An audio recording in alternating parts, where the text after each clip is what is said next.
Hi everyone, welcome back to Hot Seat with Penzola. Thank you so much for tuning in to kickstart today's topic. Growing up as a child, we are always told that education is the key. Education helps us fight poverty, and we are always encouraged to make sure that before anything else that you explore, make sure that you get that degree or diploma. Now, what I want to explore today on the hot seat is what are the challenges now that once you've got the degree, how do you enter the corporate environment? How easy is it to find that job, and what are the conditions of the jobs that you find yourself in that you don't necessarily meet? And to unpack that for us today, I've got Mxolisi, and he's going to share his experience in terms of after getting his degree, what were the challenges and what were the good things about his first job in the corporate space. Mxolisi, welcome. Thank you so much for coming to Hot Seat with Penzola and sharing your experience today. Thanks, Penzola. Thank you. Cool. Yeah. Before we get into the detail of this topic, tell me who you are. Yeah. Where did you study? What was your life, growing up as a kid, and the relationship with education, and what was said to you around that? Yeah. No, thanks for having us. Yeah. Representing Amakeda in the township. Yeah, no, it's quite a very interesting topic. So basically, I'm from Israel. All right. Grew up there. Uh-huh. I did my schooling there. Yeah. Crash, primary Yes. school, and Yeah. high school. Quite a very They interesting call them topic. the crash back in the day. Beko, Oh, yes, okay. Yeah, Beko, there's a keeper there. So the The foundation. foundation, later. yeah, but obviously, typically township crash. Of course, and yes, then yeah. obviously, primary school, quite interesting.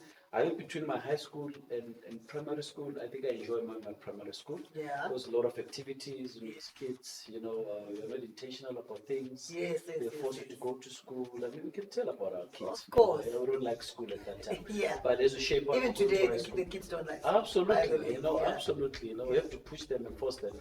But Yeah. anyways, it's something that has to be done. Correct, So correct. obviously, high school, interesting.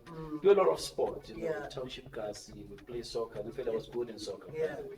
It seems to be the only sport. No, I'm telling you, what else can you do? Guys. Yeah. Yeah, quite interesting. In terms of schooling vibe, it was quite great. I did my grade 10 there. Yes. Standard 10. Yeah. It's from 5. Yeah. Maybe let's go back. Revealing our Yeah, age. is it? I usually tell us that Generation Z. Generation Z. Yes, yeah. Obviously, our age, I did my standard 10 there. Yeah. And obviously, I passed very well. And then I went to the KZN, which was Natal Tech at that time. And then I did a year there. Yeah. Then I moved to a Val University. What did you study in? I did cost accounting. Oh, okay. Yeah, so my background is more finance. And funny enough, in high school, we had to choose. Maybe let me go back. Yeah. When I was doing standard 8. Yes. Call it like that. I don't know what grade is that. Yeah. We had to choose between maths and Afrikaans. Correct. Yeah. So most of my classmates, they went for Afrikaans. So there was 3 of us who did maths. Yeah. So I did my maths. You were considered a smart kid back Not then. necessarily, but hard work, come on. Hard work, because I think for us, once you hit high school, you the only thing out of poverty was school. Not necessarily we're poor, but we're quite average and okay. But you look at the guys who are before you, say, okay, university life is great. They come back, they buy cars, Yes. get motivated, So I think that's what pushed me, in terms of, no, let me do maths. Yeah. And fun enough, I did well, I think matric, I probably was a top guy in my high school as far as maths is concerned. Yeah. And obviously then I moved to Natal. Yeah. In Natal, then I did a year there. I didn't like KZN, and then I moved to Val University of Technology now, which I did I did second and a third year. In Val. Yeah. And thereafter I went to UNISA, on and off. Then I started working. Yeah. So before we talk about when you started working, so before you started working, you had finished. You've got your qualification now. Absolutely. You're ready to go into the corporate environment. How was that process for you? Quite tricky, man. Quite tricky, because I stayed about 2 years, looking for employment, and then I became creative, basically, because in finance, it was it's very competitive. either you get a degree, your honors, so for you to be considered to your article. Yeah. So fortunately enough, a small, medium-sized account.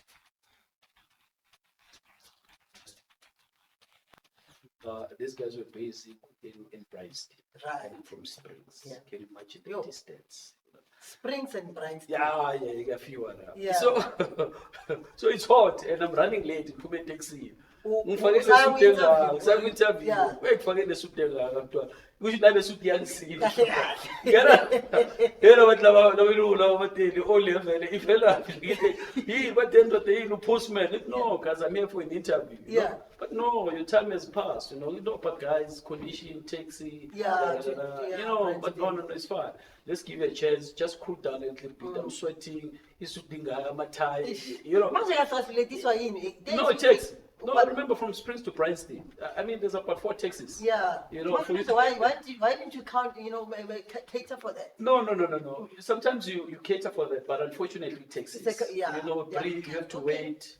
The works, what I mean? Unfortunately, it is what it is, what I mean? Got there, got lost a little bit because I gave taxi driver, I'm going there, shouting at me, go and take this taxi. Now I'm going backwards, by William Nicole. This guy's at Bryanston. Yes. William Nicole, it's that office complex, man. I forgot that office complex. It's not the campus. No, not the campus. Campus is further down. Yeah. Just before you where there's a split. Yes, between Nicole Bay and there's office park there. Yeah, okay. Yeah, that office park. So fast forward to you, they give you time to Paula. And no, they're quite impressed, And there's a question. But no, man, this guy, we can work with him. Yes, and funny enough, I was the first black guy to do articles there. Wow. Now, got there. Okay, one interview, quite nice interview, went well, and it comes a question now. Do you have a car? That's where I was struggling. Yeah. Because obviously, as black people, Where do you get a car? Where to get a car? Fortunately enough, my dad had a car, but they are very strict. They want me to drive the car, and at that time, I don't even have a license or a license. Yeah. Why not do you have a car? Hey, the day, man. Yeah, the day said you have a car. I'm getting driver. I'm not a license. No, but I'm just do or die. Yeah. It's a condition of it's do or die. It's either I tell these guys I don't have a car, I'm not gonna get this job. Correct. Yes. But okay, no, it's fine. I'm on a motor because this is how we work. You've got clients, you have to do audit there, you have to do tax there, and most of there's a valid reason why you need a car because correct, absolutely, the nature of the job, absolutely. You know what I mean? But I think even then, Penny, the question for me, it's not a question that we should ask a previous disadvantage. So we call ourselves, and that's who we are basically. You can't ask me that question. So granted, it's fine. The condition of the work it demands me to have a car. Yeah. Fast forward, these guys, got hired and amazing, and then now the challenge now we have to move around the clients. And I've lied. Yeah. I hope my boss is not listening. He gave me a break. He gave me a break. Yeah. You know what I mean? But I had to lie. Yeah. And funny enough, that lie, I think about it all the time. If I didn't lie, I wasn't going to get the break that I needed. Exactly. And I'm thinking right now with TSS, how many of my friends who are actually in the position that I'm in? Because I look at my group in high school, to be precise. Most of them didn't do well. And unfortunately, all of us went to varsity, technical, and so on and so forth. But some of them, they don't have great employment. Some of them, of course, they push a hustle and so on and so forth. So that's why when I look at that particular interview, that lie worked for that. Exactly. Now talking about the first day, Yangena. First day, Yangena, induction, and fortunately enough, they moved their offices to West in Senti. Right. So at least the distance now is short. Now they pick it up, man. This man is not a amount. No, I didn't get anything. This one, I'm a trapper. But then, Mamela, now you need to go to the client. The client is in Dainfin. Dainfin halfway house, the country, the golf course. Yeah. So they do their books for in accounting. And from Sentin to Dainfin, Luckily, luckily, a friend of mine who serves the FNP down the road, while the FNP was still there. So it's nearly club. At that time, I had to get a learner's and a license quickly. So that you can live up to the line. I want my license, but no one so long said that. I told her very quick, hey, doctor. So luckily it was office space, and I'm not good in driving. I need a car. I need to go to Damefield. Lucky enough, my friend of mine, he jumped for me. No, doctor, it's okay. I'll come and pick you up. I'll talk to my boss. Come and then I'll pick you up, drop me back, and then you drive to Damefield. And I'm going to get him to it. No, when you drive to school, so I feel wrong, but okay, no, it's fine. I went to Damefield, go to Damefield for the rest is history. But the sad part was, I think when they pick it up, they wanted to fire me, So when they eventually did pick it up, that you don't have a car. The boss called me, hey, doctor, seemingly, Nati, there's issues. The car, what, the car, what. Hey, my heart was sad. I'm thinking, just kids, we go through this. So I think what changed their course was as when they sent me to in Midrand. So there's a client in Midrand. It's an industrial area by what's this road, this long road, longer than Midrand towards Tembis. Yes. So normal routine. Take my takes. They've adjusted. This guy doesn't have a car. So you've come out clean, Yeah, but I'm hard work. Stay at the office till late. I'll be the last person to leave. And the last person to get there. But was that the only? I mean, was that the real reason why you were staying behind until late? No, because I need to catch up with my work. These guys are. I mean, they've got a head start. Around the area, Bryanston, Sentin. Some of them are favored, and you can't be a poor performer. Correct. Because I think one thing I appreciate about my first employer, they taught me work ethics. That's why I always say, not in a bad way. When you started your career in private sector, your work ethic stays with you. Correct. Even now I look at my colleagues and say, but you're so obsessed about work. But it started then. It's one thing I really appreciate about them. But I'm sure until they exceed, it's not much that before I find out it was much easier. No, absolutely. Because when you leave, no one's looking to say which car you're driving. Correct, absolutely. You know what I mean? So, where were we? So I want to take it back to now they know you've come clean, they understand, they've made peace with the fact that you don't have a car. What are the challenges? So outside of the challenge of entry, the big challenge for me was entry, which correct. 2 years. You did well, right? And I relate to that story as well because I remember when there was a job that I also went for an interview. And the working condition was that you need to have a car. And I was driving my husband's car, I remember, and they asked that question, do you have a car? I said, do you have a car? And back then you could apply for finance with a letter of offer, which doesn't happen today. But after they offered me the job, I then went and applied for a car. So while I was serving notice where I was, by the time I started there in the next month, I had a car. But so we must find other ways to maneuver so that we can enter, right? Correct. Now you've entered. What are the existing challenges that continue? As an African child, as a child that comes from a previously disadvantaged environment, in comparison to your peers. No, it was quite tough. I must tell you. First thing you've done, for example, your computing. You've done it at school. You don't have a computer at home. Right. Since you've done it, end user 101. That's it. DOS. So now challenge, you have to write reports, you have to grammar is LLA, you have to go and print, but photocopy magazine. You can't even do a photocopy. You know what I mean? Because this is normal. This is normal. But then that tells you that our peers, in terms of other races, they've got a head start. I always say to our kids are quite fortunate. We don't have these privileges. I mean, the fact that I struggle with the laptop, I struggle with sentence construction, my English is English as a gas. Yeah. Yeah, me going now. No. Then about it. Yeah, about the abalili. Yeah. In a meeting, Yeah. because they're a very structured system, I still think those guys. So on Monday we'll have working progress meeting. Correct. So and then we exit the meeting. Yeah. Like in the banks. Yes. We'll have a meeting in the morning just to catch up. Yeah, you plan for the week. You plan for the so week. everyone knows what they need to Exactly. do. And that meeting. In fact, they see two about Taki. Yeah. Because the other girl joined me. Oh, we're always quiet. But here you guys, are you not saying anything? Yeah, no. Before you show me you have to think just as you feel, But nevertheless, I think they embrace us. You remember that time. It was the beginning of a black economic transformation and post, 1994. So I think that was an unfortunate part about it. So they'll embrace us and groom us.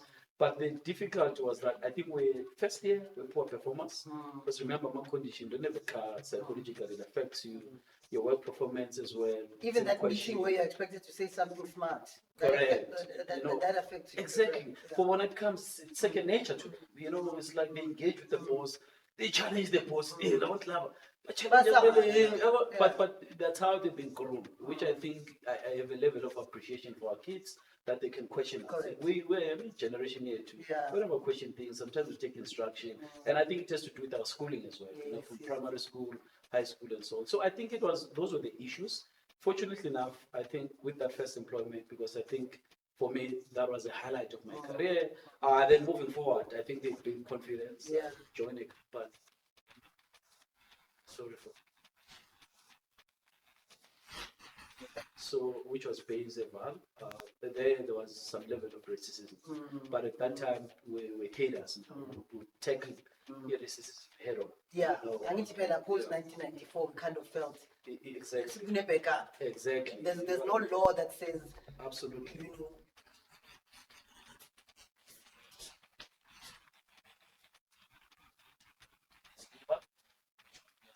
Existing, just to protect, the rights of the employees. But I think in the main, I would say, in our generation, I think we struggle. I'm trying to summarize now. Yeah. I think we struggle with our own challenges. Some of them, I've mentioned them. Issue of the language barrier. Correct. And obviously access to resources, which was quite a challenge for us. And I look at most of the guys, like I said earlier on, that I went to school with them. Some of them, Sasenzi. Yeah. So while we are here, Mxolisi, I want to go. The other question I want to ask: pay disparity, right?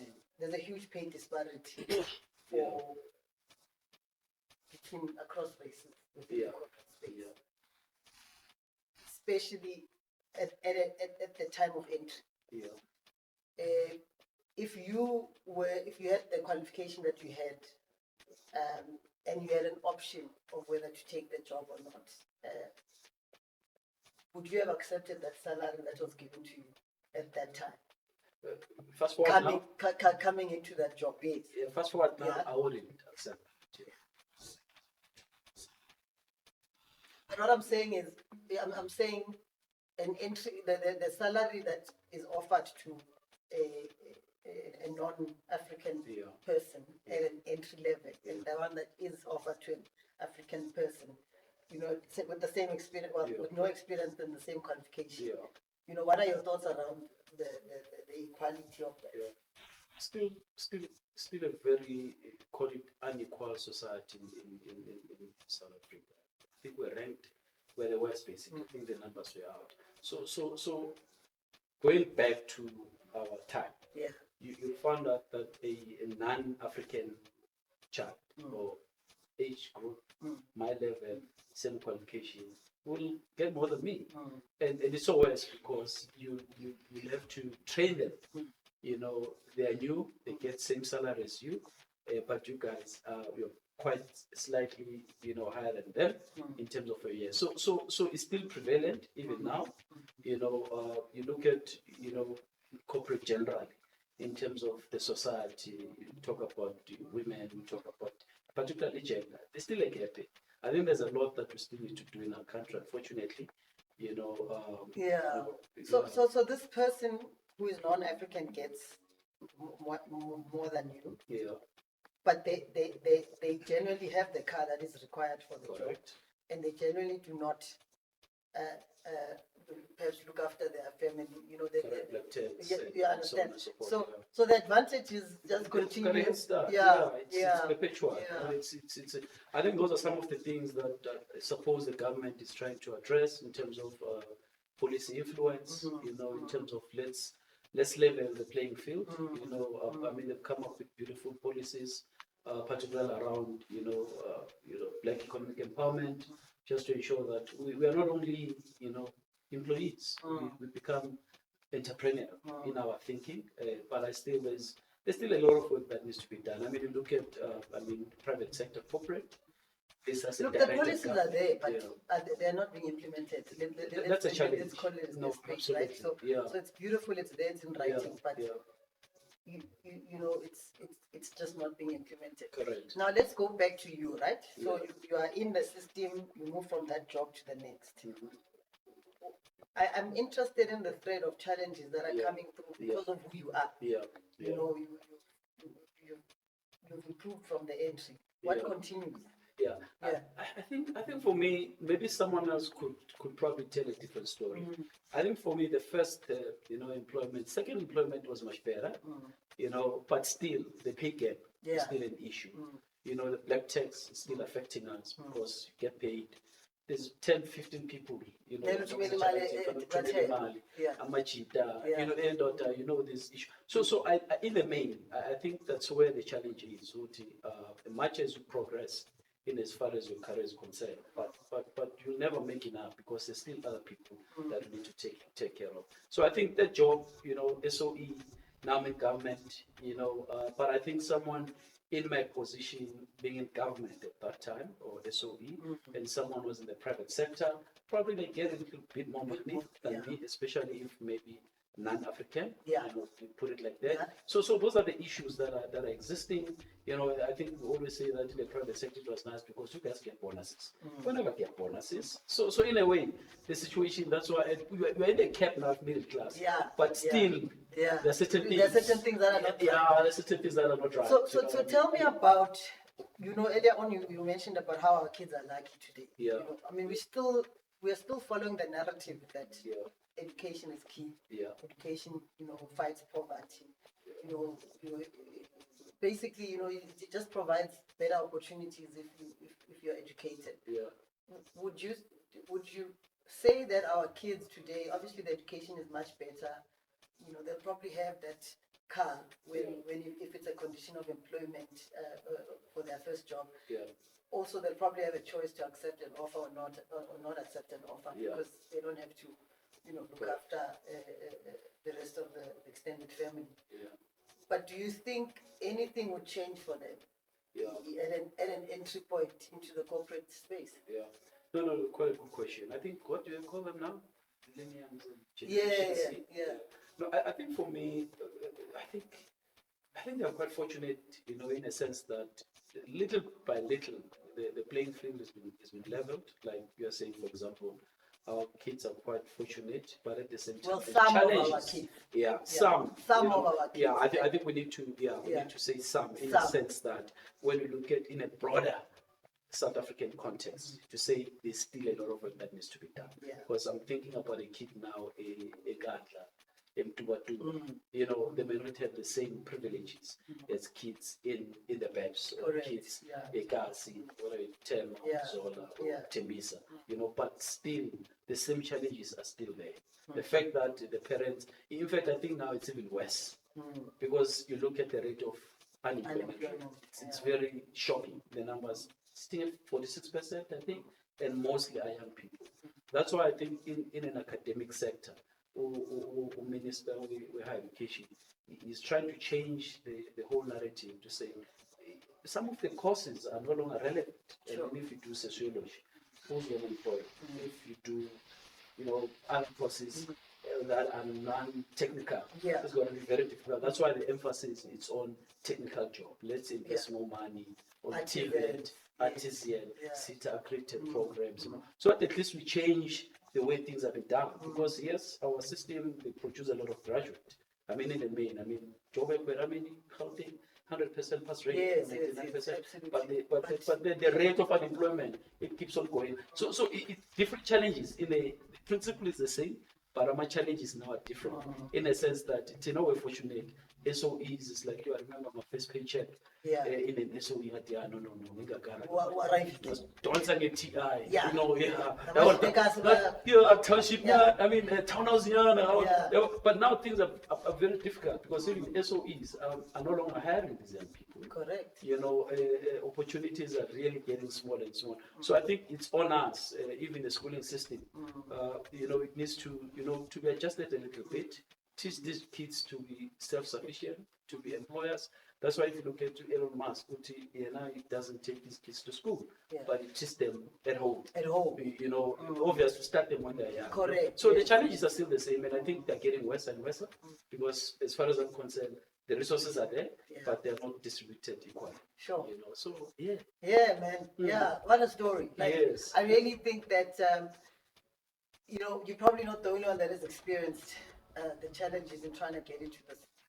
I think, like you say, we continue the struggle, and for the bulk of our kids or of our, it's still going to be an issue moving forward. And I do think that as a society, we each are responsible in our own different ways to really impact, the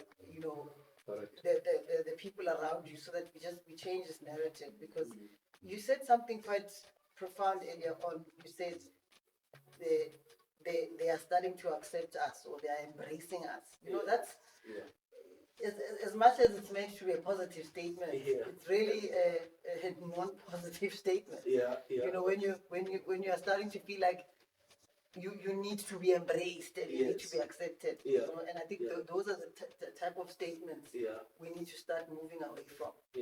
I'm gonna pause there, and then I'll ask if anybody wants to ask a question.